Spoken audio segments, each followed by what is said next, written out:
बिस्मिल्लाहिर्रहमानिर्रहीम। अस्सलाम वालेकुम स्टूडेंट्स। बैक्टीरियोलॉजी की इस लेक्चर में हम आज बैक्टीरियल मेटाबॉलिज्म के बारे में बात करेंगे।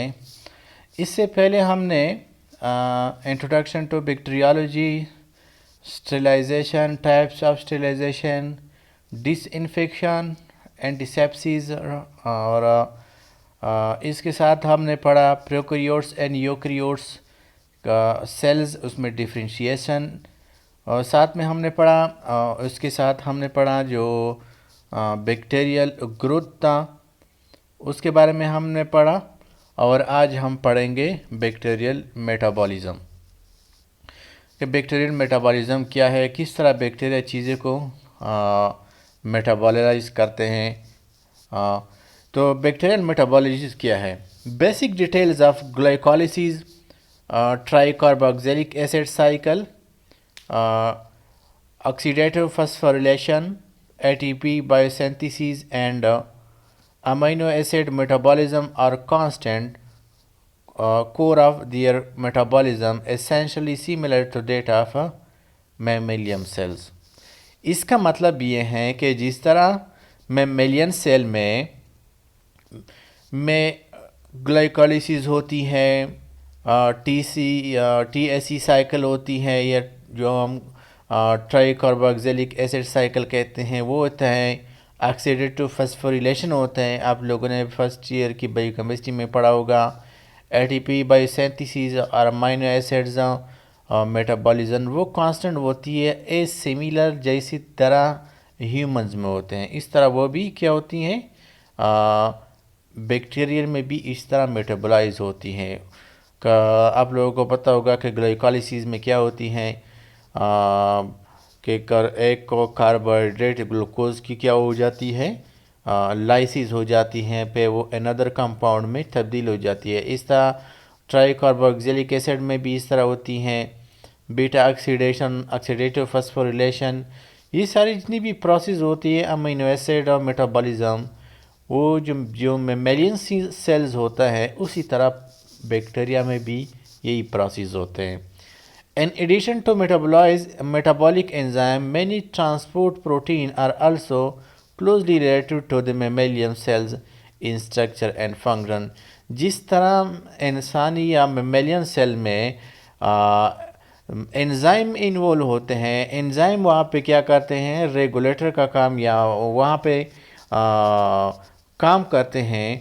तो यहाँ पर भी जो मेमेलियन जो बैक्टीरियल सेल है उसमें भी कुछ प्रोटीन और एंजाइम क्या करते हैं, वही फंक्शन परफॉर्म करते हैं, structurally and function as a mammalian cell. जिस तरह मेमेलियन सेल में एंजाइम एंड प्रोटीन अपना फंक्शन करते हैं उसी तरह जो हमारे साथ बैक्टीरियल सेल है उसमें भी यही प्रोसेस होती है।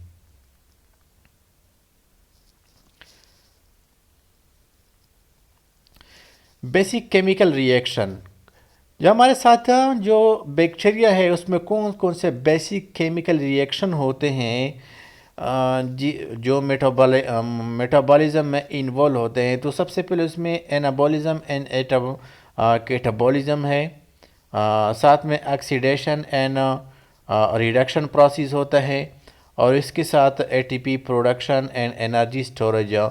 यही प्रोसेस मेमेलियन सेल में भी होती हैं और जो हमारे साथ बैक्टीरियल सेल्स हैं उसी में भी यही प्रोसेस होती हैं। Building and breaking down molecule, हम यहाँ पे सबसे पहले एनाबॉलिज्म एंड कैटाबॉलिज्म को डिस्कस करते हैं, फिर इसके बाद आते हैं इस डायग्राम पे। तो एनाबॉलिज्म से क्या मुराद है? Organism catabolized carbohydrates as primary energy source for anabolic reaction. Simply anabolic का मतलब जिसमें हमारे साथ छोटे मॉलिक्यूल मिलकर बड़े मॉलिक्यूल बनाते हैं तो हम उसे क्या कहते हैं, एनाबॉलिक प्रोसेस कहते हैं, एनाबॉलिज्म कहते हैं। या इसमें क्या होता है, कैटाबॉलिज्म का मतलब ये होता है कि ऑर्गेनिज्म क्या करते हैं, इसमें छोटे छोटे या कार्बोहाइड्रेट्स और भी एनर्जी सोर्स जो होती हैं वो आपस में क्या हो जाते हैं, कंबाइन हो जाती हैं और बड़े मॉलिक्यूल बनाते हैं। एनाबॉलिज्म का मतलब बड़े मॉलिक्यूल बनाना। ठीक है, तो organism catabolize carbohydrates as the primary energy source for anabolic reaction. इसमें क्या है कि कार्बोहाइड्रेट्स क्या करते हैं, प्राइमरी एनर्जी सोर्स के तौर पर ये क्या करते हैं, इस्तेमाल करते हैं। तो सिंपली एनाबॉलिज्म वो प्रोसेस हैं जिसमें स्मॉल जो हमारे साथ मॉलिक्यूल होते हैं वो कंबाइन हो जाते हैं, बड़े मॉलिक्यूल बनाते हैं। इसमें हमें एनर्जी की ज़रूरत होती है, क्योंकि जब हम आपस में छोटे मॉलिक्यूल जब आपस में कंबाइन हो जाती है तो इसके लिए एनर्जी की ज़रूरत होती है। तो हम इसे कहते हैं एंडोस प्रोसेस। एंडोस प्रोसेस भी उसमें एनर्जी इसमें इस्तेमाल होती है। कैटाबॉलिज्म से क्या मुराद है, glucose catabolized by aerobic cellular respiration result in complete breakdown of glucose to carbon dioxide, water and a lot of ATP. Simply catabolism से मुराद जब बड़े मॉलिक्यूल छोटे मॉलिक्यूल में डिवाइड हो जाती हैं या ब्रेकडाउन हो जाती हैं। जी फॉर एग्ज़ाम्पल हमारे साथ क्या है, ग्लूकोज हैं या एन एरोबिक रेस्पिरेशन है, सेलुलर रेस्पिरेशन है, इसका रिजल्ट क्या होगा, complete breakdown of glucose. Complete breakdown होगा ग्लूकोज का, किसको, two carbon dioxide, water and a lot of ATP. जब हमारे साथ ग्लूकोज की ब्रेकडाउन हो जाती हैं तो हमारे साथ कार्बन डाइऑक्साइड हासिल होती हैं, वाटर हासिल होते हैं और बहुत सी एनर्जी हमें हासिल होती है। आप लोगों ने पढ़ा होगा ग्लाइकोलाइसिस में कि एक कार्बोहाइड्रेट्स की मेटाबॉलिज्म से हमें 38 कुछ बुक्स 36 भी लिखते हैं एटीपी मिल जाती हैं। साथ में हमें कार्बन डाइऑक्साइड, वाटर, ये चीज़ें भी क्या होती हैं, मिल जाती हैं। एनारोबिक रेस्पिरेशन एंड फर्मेंटेशन में क्या होता है, only partially break down glucose into pyruvic acid and organic waste products and the little ATP. जब हमारा एनारोबिक रेस्पिरेशन होता है तो या फर्मेंटेशन होता है तो हमें only partially break down glucose, तो हमारे साथ जो ग्लूकोज होते हैं वो पार्शली ब्रेक होते हैं और इसके नतीजे में हमें क्या मिलती है, पायोरिक एसिड मिलता है एंड ऑर्गेनिक्स वेस्ट प्रोडक्ट मिलता है और कुछ हमें इसके साथ एटीपी भी मिल जाती है। तो कैटाबॉलिज्म दो ही तरीके से यह है, तो अगर सेलुलर एरोबिक है, सेलुलर रेस्पिरेशन है, ग्लूकोज इन ब्रेक डाउन होगा किसको, carbon dioxide, water and a lot of ATP. Anaerobic respiration and fermentation है, only partially break down glucose into pyoric acid and organic waste product and a little ATP। तो हमें क्या होगा, इसमें a little ATP मिलेंगे, साथ में pyruvic acid मिलेगा, ऑर्गेनिक वेस्ट प्रोडक्ट मिलेंगे। लेकिन अगर एरोबिक है तो हमें carbon dioxide, water and a lot of ATP मिलेंगे। तो यहाँ पे building and breaking down molecule, वही प्रोसेस। बिल्डिंग का मतलब हमारे साथ एनाबॉलिज्म का मतलब बिल्डिंग, जिसमें मॉलिक्यूल बन जाते हैं। ब्रेकिंग कैटाबॉलिज्म का प्रोसेस है जिसमें हमारे साथ जो मॉलिक्यूल है उसकी ब्रेक डाउन होती है। तो ब्रेक डाउन जब होती है तो हमें उसके नतीजे में हमें एनर्जी मिलती है। लेकिन जब बिल्डिंग होगी तो इसके के लिए हमें क्या होगी, एनर्जी देने की ज़रूरत होगी, तो इसमें एनर्जी इस्तेमाल होगी। एरोबिक एनारोबिक रिस्पायरेशन एनाबॉलिज्म है हमारे साथ। The phase of metabolism in which simple substance are built into the complex material of living tissue. अगर इंसानी जिस्म है, बैक्टीरिया हैं, तो इसमें क्या होंगे, छोटे मॉलिक्यूल मिलकर बड़े मॉलिक्यूल क्या कहते हैं, कॉम्प्लेक्स मॉलिक्यूल बनाते हैं। साथ में कैटाबॉलिक रिएक्शन है, कैटाबॉलिज्म से निकले the metabolic breakdown of complex molecule into simple molecule one after resulting in a release of energy. तो इसमें हमारे साथ क्या होगी, एनर्जी हासिल होगी। इसकी बड़े जो हमारे साथ कॉम्प्लेक्स मॉलिक्यूल होते हैं वो सिंपल वन में क्या होते हैं, ब्रेक, वो इसकी ब्रेकअप हो जाती हैं और इसके नतीजे में हमें क्या मिलती है, एनर्जी मिलती है।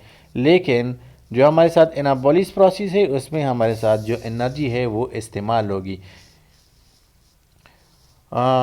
हमारे साथ जो ऑक्सीडेशन और रिडक्शन जो रिएक्शन है कि ऑक्सीडेशन से क्या है, रिडक्शन से क्या मुरादें।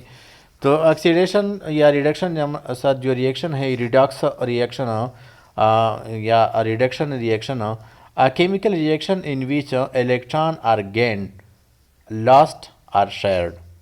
ये कौन सा हमारे साथ जो रिडॉक्स रिएक्शन है वो रिएक्शन है जिसमें हमारे साथ एक इलेक्ट्रॉन की क्या होती है, एक इलेक्ट्रॉन गेन हो जाता है, या शेयर होता है, या लॉस्ट हो जाता है, रिड्यूस हो जाता है। इसका सिंपली मतलब ये है कि कम हो जाना।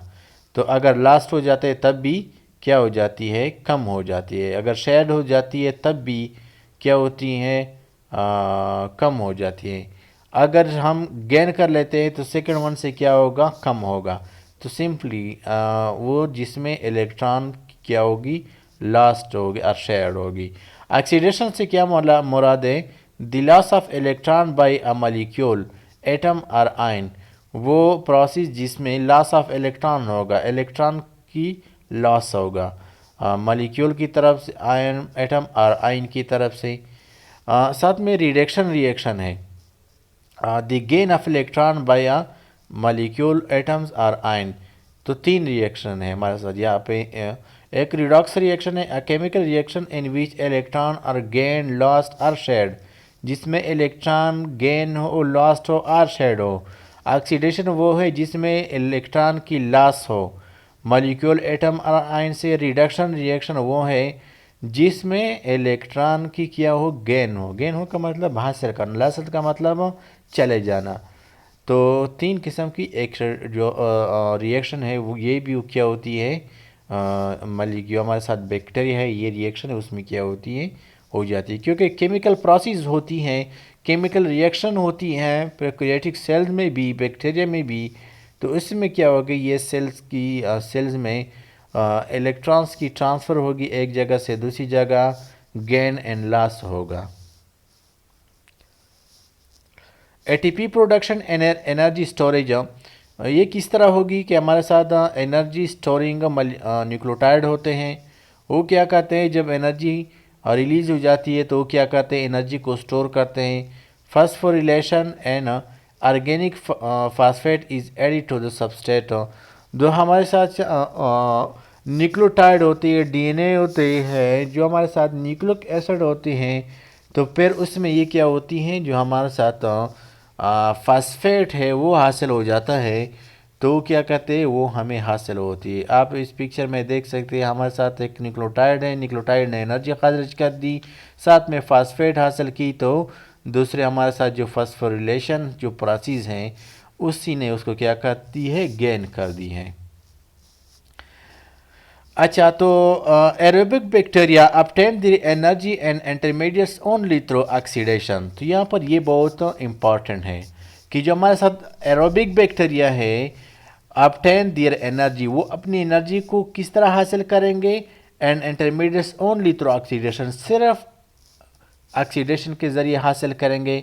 And energy is produce by ATP, और जो एनर्जी उससे हासिल होती है वो किस तरीके से, जो energy is provided by ATP, और जो एनर्जी उससे प्रोवाइड की जाती है वो एटीपी की प्रोवाइड करती है। ऑक्सीडेटिव फास्फोरिलेशन उससे क्या कहते हैं, एनर्जी प्रोवाइड करती है। एटीपी उसे क्या कहते हैं, एनर्जी प्रोवाइड करते हैं। Anaerobic bacteria obtain their energy by fermentation. तो ये बहुत इंपॉर्टेंट है, एमसीक्यूज़ के लिहाज से ये दो बहुत इंपॉर्टेंट है। ठीक है, एक एरोबिक बैक्टीरिया क्या करते हैं, ऑक्सीडेशन के ज़रिए एनर्जी की क्या करते हैं, हासिल करते हैं एटीपी यूज़ करते हुए। और दूसरा मकसद एनएरोबिक बैक्टीरिया है वो फर्मेंटेशन के ज़रिए अपनी एनर्जी को हासिल करते हैं। फैकल्टेटिव जो हमारे साथ बैक्टीरिया है, एनेरोब्स है, में एक्ट्स इन बोथ वेज हो। जो हमारे साथ फैकल्टेटिव एनेरोब्स है तो वो में भी दोनों प्रोसेस को इस्तेमाल करते हैं। लेकिन एनारोबिक जो हमारे साथ जो बैक्टीरिया है वो फर्मेंटेशन, एंड एरोबिक जो बैक्टीरिया है वो ऑक्सीडेशन के ज़रिए अपनी एनर्जी को क्या करते हैं, हासिल करते हैं। हमारे साथ सबसे पहले हम आते हैं कि फर्मेंटेशन क्या है, क्योंकि बाकी तो हमने पढ़ा कि रिडक्शन क्या है, ऑक्सीडेशन क्या है। अब हम पढ़ते हैं कि हमारे साथ फर्मेंटेशन क्या है। जनरल जो डिफिनीशन है, an aerobic cellular process, an aerobic cellular process है in which bacteria, yeast or other microorganism convert organic food into simpler compound and chemical energy ATP is produced। इसमें क्या होता है कि हमारे साथ जो ये एन एरोबिक सेलुलर प्रोसेस है, एन एरोबिक सेलुलर प्रोसेस से मुराद वो जिसमें ऑक्सीजन की इस्तेमाल ना हो, ठीक है, वो प्रोसेस है बैक्टीरिया में, ईस्ट और दूसरे माइक्रो ऑर्गेनिज्म में, जिसमें ऑर्गेनिक हमारे साथ जो फूड होता है वो कन्वर्ट हो जाती है किसको, सिंपली कंपाउंड्स में, और जिसके केमिकल रिएक्शन की हो जाती हैं, जिसके ज़रिए क्यों होती है, एनर्जी हासिल होती है। तो एरोबिक रिस्पायरेशन सेलुलर प्रोसेस हैं, bacteria, east and micro organism में होती हैं।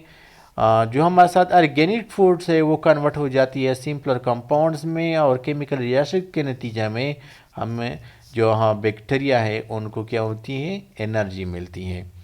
फर्मेंटेशन इज फूड प्रोसेसिंग, और किस तरह प्रोसेस होती है, the conversion of carbohydrates into alcohol. इसमें क्या होती है, जो हमारे साथ कार्बोहाइड्रेट्स होते हैं वो किस में कन्वर्ट हो जाते हैं, अल्कोहल में कन्वर्ट होते हैं, एंड कार्बन डाइऑक्साइड और कार्बन डाइऑक्साइड में। Or organic acid by yeast, जो हमारे साथ ऑर्गेनिक एसिड है वो ईस्ट इस्तेमाल करते हैं, बैक्टीरिया और कम्बिनेशन ऑफ बोथ, या दोनों उसको क्या करते हैं, इस्तेमाल करते हैं, कार्बोहाइड्रेट्स को किस में कन्वर्ट करते हैं, अल्कोहल में कन्वर्ट करते हैं। हम मज़ीद ज़्यादा डिटेल में नहीं जाते क्योंकि ये बहुत ज़्यादा इम्पोर्टेंट नहीं है, तो एग्ज़ाम टाइप ऑफ फ्यूप से इससे ज़्यादातर एमसीक्यूज़ नहीं आ रहे, लेकिन ये सिर्फ ज़रूर के फर्मेंटेशन क्या होती है, ऑक्सीडेशन क्या होती है, रिडक्शन क्या होती है, रिडॉक्स रिएक्शन क्या होती हैं, और ये बहुत इंपॉर्टेंट है कि एनारोबिक रिस्पायर जो बैक्टीरिया है वो कौन सी किस तरह एनर्जी हासिल करते हैं, और एरोबिक जो हमारे साथ बैक्टीरिया है वो किस तरह जो एनर्जी है वो हासिल करते हैं। कंपोनेंट जो हमारे साथ कंपोनेंट्स मेटाबॉलिज्म, कौन कौन से कंपोनेंट है जो मेटाबॉलिज्म में क्या करते हैं, हिस्सा लेते हैं, ज़रूरी है। तो एंजाइम है, अगर एंजाइम है तो जो हमारे साथ जो मेटाबॉलिज्म की प्रोसेस होगी, अदरवाइज मेटाबॉलिज्म की प्रोसेस इसके बगैर नामुमकिन है या बहुत डिफ़िकल्ट है, क्योंकि enzyme play a major role in metabolism, बहुत ज़्यादा रोल अदा करते हैं। और बायोलॉजिकल कैटलिस्ट है हमारे साथ enzyme, facilitate each step of metabolic process by lowering the activation of energy reaction. इसमें क्या होती है, जो एनर्जी रिएक्शन होती हैं तो उसको क्या करते हैं, एक्टिवेट करते हैं, और फिर क्या करते हैं, कम करते हैं। ज़रूरत के मुताबिक ये क्या करते हैं, रिएक्शन को क्या करते हैं, स्पीड अप करते हैं, स्लो डाउन करते हैं।